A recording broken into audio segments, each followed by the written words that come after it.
এই বিষয়ে আরো খবর জানাবো আপনাদের। টঙ্গী এবং বিমানবন্দর এলাকা থেকে যুক্ত হচ্ছেন আমাদের সহকর্মীরা। শুরুতেই টঙ্গীর খবর জানবো সহকর্মী রফিকুল ইসলাম খানের কাছ থেকে। রফিক, প্রথম ধাপের মুসল্লিরা হয়তো বাড়ি ফিরে যাচ্ছেন, মোটামুটি কি অবস্থা, সবাই চলে যেতে পেরেছেন?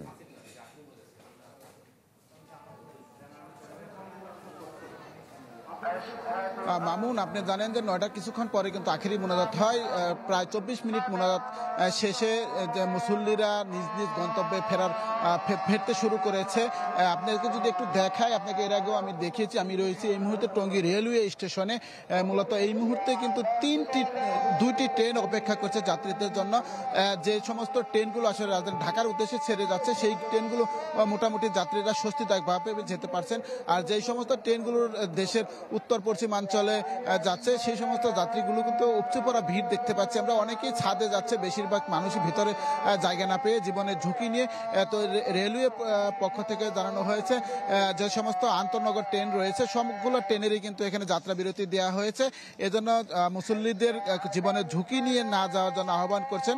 তবে আমরা দেখতেছি প্রতি মুহূর্তে কিন্তু প্রায় ৫ মিনিট পরপরই একটি করে ট্রেন এখানে আসেন এবং সেগুলো কিন্তু যাত্রা বিরতি দিচ্ছেন। তাছাড়া এর আগে কিন্তু স্পেশাল মোনাজাত ট্রেন নামে ৯ জোড়া ট্রেনের ব্যবস্থা করেছিল রেলওয়ে। সেই সমস্ত ট্রেনগুলো আসলে যাত্রীদের নিয়ে স্টেশনে আসে। আবার মোনাজাতের শেষে সেই সমস্ত স্পেশাল ট্রেনগুলো ইতিমধ্যে ছেড়ে গিয়েছে। এই মুহূর্তে শুধু যে সমস্ত ট্রেনগুলো যাচ্ছে, সেই সমস্ত ট্রেন আসলে যাত্রা বিরতি দিচ্ছে, সেই ট্রেনে করে মুসল্লিরা যাচ্ছে।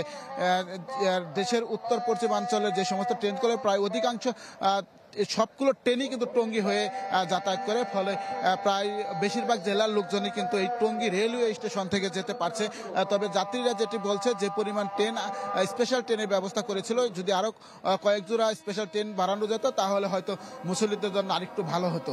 এই ছিল টঙ্গী রেলওয়ে স্টেশন থেকে সর্বশেষ। মামুন। রফিক, ধন্যবাদ আপনাকে। যেতে চাই সজল সাইকের কাছে। সজল, রেলপথে যেটা দেখলাম, উপচে পড়া ভিড় রয়েছে মুসল্লিদের।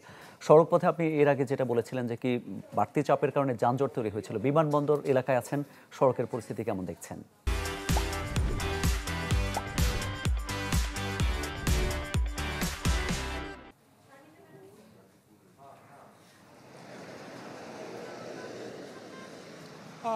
বিমানবন্দর এলাকার যেই দৃশ্য আমি দেখেছি, আমরা আবদুল্লাপুর থেকে টঙ্গী ইজতেমা ময়দান ঘুরে তারপরে আবার বিমানবন্দর এলাকাতে এসেছি। এখানে কিন্তু ধীরে ধীরে যানবাহন চলাচল স্বাভাবিক হতে শুরু করেছে।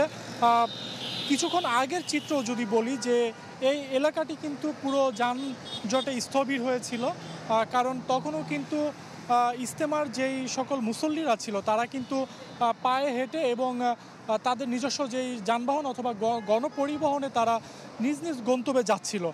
সেই চিত্র কিন্তু আস্তে আস্তে স্বাভাবিক হতে শুরু করেছে। এখানে বলা যায় যে বিমানবন্দর এলাকাতে যানজট নেই বললেই চলে। তবে আবদুল্লাপুর ফ্লাইওভারের উপর এবং ফ্লাইওভারের নিচে আমরা কিছু যানজটের লক্ষ্য করেছি। অর্থাৎ সেখানে যারা ইজতেমার মুসল্লিরা ছিল, অর্থাৎ যারা তাবলিগ জামাতের অনুসারী, তারা হচ্ছে বিভিন্ন এলাকায় ছড়িয়ে পড়ছে তাদের নিজস্ব পরিবহন নিয়ে। সেক্ষেত্রে তাদের একটু বিলম্ব হচ্ছে যেতে, যার ফলে আমরা দেখতে পেয়েছি যে ঢাকা থেকে গাজীপুরের দিকে যে সকল যানবাহন যাচ্ছে সেটা একটু দীর্ঘ যানজটের সৃষ্টি হয়েছিল। তবে বেলা যত গড়াচ্ছে এই চিত্র কিন্তু আস্তে আস্তে স্বাভাবিক হতে শুরু করেছে।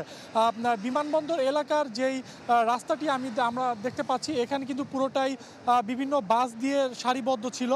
এখনও যদি আমি বলি যে এখনও কিন্তু একটি বাস দাঁড়িয়ে আছে, এখান থেকে কিন্তু মানুষ তাদের গন্তব্যে যাচ্ছে। অর্থাৎ বলা যায় যে আসলে ইজতেমার প্রথম পর্বের যে আখিরি মোনাজাত, সেই মোনাজাত শেষে কিন্তু এখন যানজট স্বাভাবিক হতে শুরু করেছে, অর্থাৎ পরিস্থিতি স্বাভাবিক হতে শুরু করেছে, মানুষ তাদের নিজ নিজ গন্তব্যে যাচ্ছে। এই ছিল বিমানবন্দর থেকে আমার কাছে সর্বশেষ। ধন্যবাদ আপনাকে। প্রথম পর্বের ইজতেমা শেষে বাড়ি ফিরে যাচ্ছেন মুসল্লিরা। এ নিয়ে সবশেষ খবর জানাচ্ছিলেন সহকর্মীরা।